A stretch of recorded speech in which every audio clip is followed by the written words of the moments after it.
is IoT Radar. I'm meeting up with Steve Carr. He has a long history in technology and worked with a lot of big companies and also in the IoT. And with him, I'd like to discuss what defines a good technology for IoT applications, and specifically if it comes down to tracking and tracing.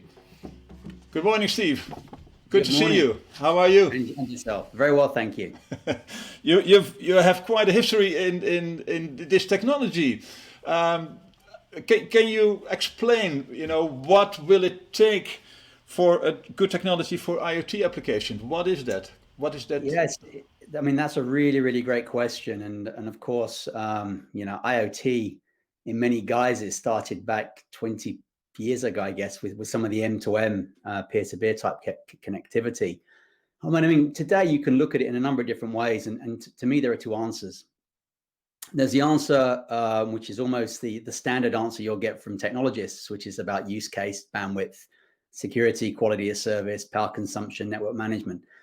But they're just functions of IoT, in my opinion. For me, the application and the use case is critical, but IoT is more than just collecting data from a static device or looking at a location on a moving device. You actually need to be able to pull both of these together and really begin to look at devices that are working almost simultaneously and synchronize, if you like, in terms of positioning and also data type environments. Sure, yeah. Now, IoT and positioning is a bit new for me, so I hope to learn from you, because indeed, as you're saying, many times IoT, we're having a sensor somewhere.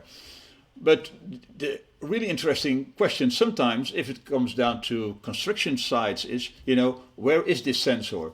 Or alternatively, where is this machine? Where is this equipment? Where are these tools? Where are all the materials? Where are my people? Yeah. Again, a great question. And as I said before, it's interesting when you begin to look at positioning and use, and it really then has a determination in really the type of technology you begin to use. Now, we've all heard of all of the various, I guess, IoT technologies that are out there, from LPWAN down to RFID and everything in between. But I think mesh is beginning to take much more of a prominence in terms of positioning, mainly in the kind of sub-gig area of mesh as well. Because if you take the use case that you mentioned in terms of positioning, say on a construction site, you're going to get issues in terms of signal penetration and signal propagation. So by using a sub-gig mesh, you're able to actually get through some of those or overcome some of those problems and begin to transmit signals through concrete, up and down, if you like, on a multi-axis, XYZ type axis. And I think, as we've spoken before, one of the companies I'm working with, Wittra, have a technology which is perfectly positioned to actually do that. And it really looks at positioning in a number of different ways. We've all traditionally come from a positioning technology, maybe around Bluetooth, around Wi-Fi. Neither of those technologies were really established for positioning. They were established to do other things in terms of connectivity, but we've almost tried to force fit use cases to them. Yeah. So if I understand, mesh technology is actually the technology that also allows you to actually to do the tracking and tracing. Yeah, so when you're looking at tracing or tracking devices, you can use different types of solutions, and one of the more common ones is using what's termed RSSI. So really measuring the signal strength between a series of mesh routers within a mesh to give you some positioning. Now, the challenge with that is when you deploy the mesh to get really accurate positioning, you need to ensure that your infrastructure is quite dense, and that's what happens with the Wi-Fi BLE type deployment. When you move to a 6LoWPAN type approach and deployment, when you do that, then actually you can have the routers positioned much further apart. Of course, as you move further and further apart, your accuracy can actually degrade somewhat.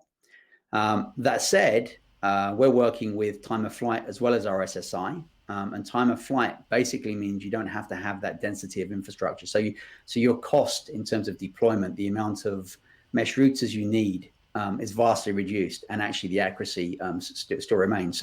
So doing positioning over narrowband was seen as a relatively challenging and almost an impossible task, but it's something that's now been achieved.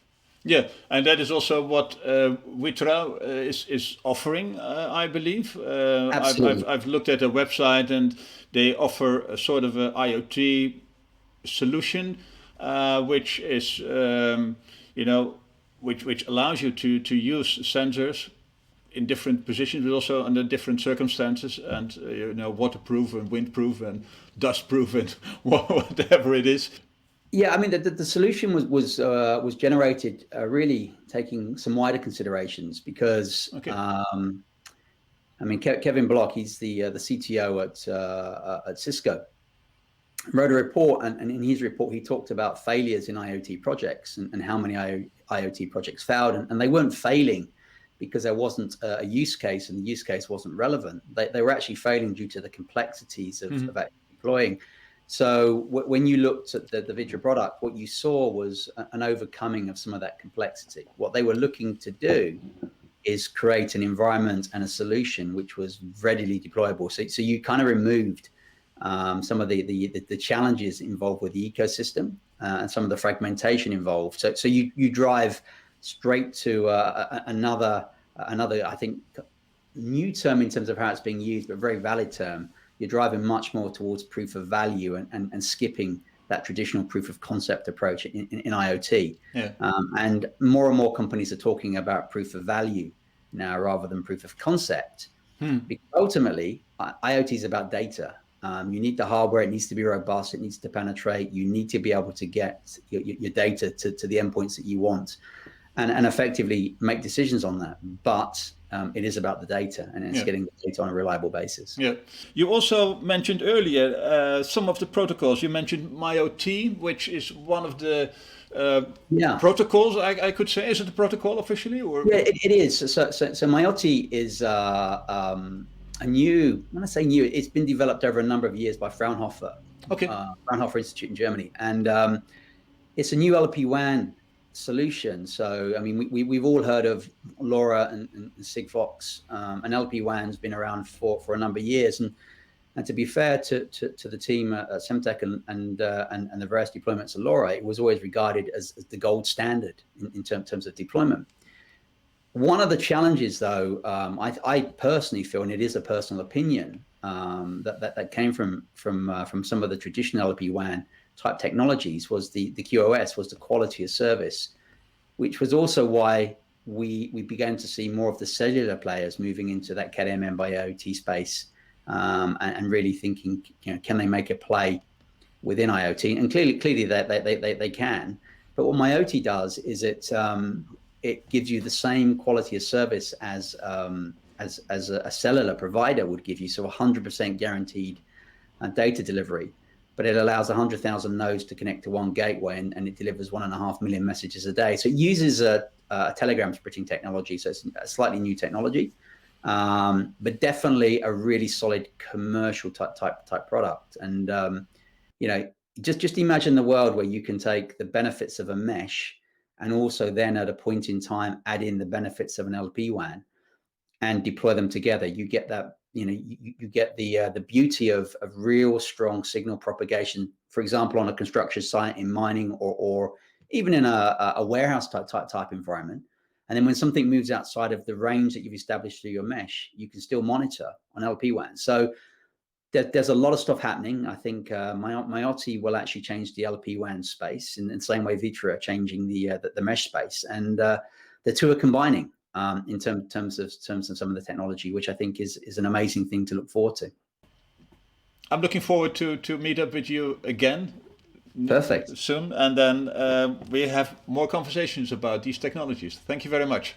Very much look forward to it. Thank you very much.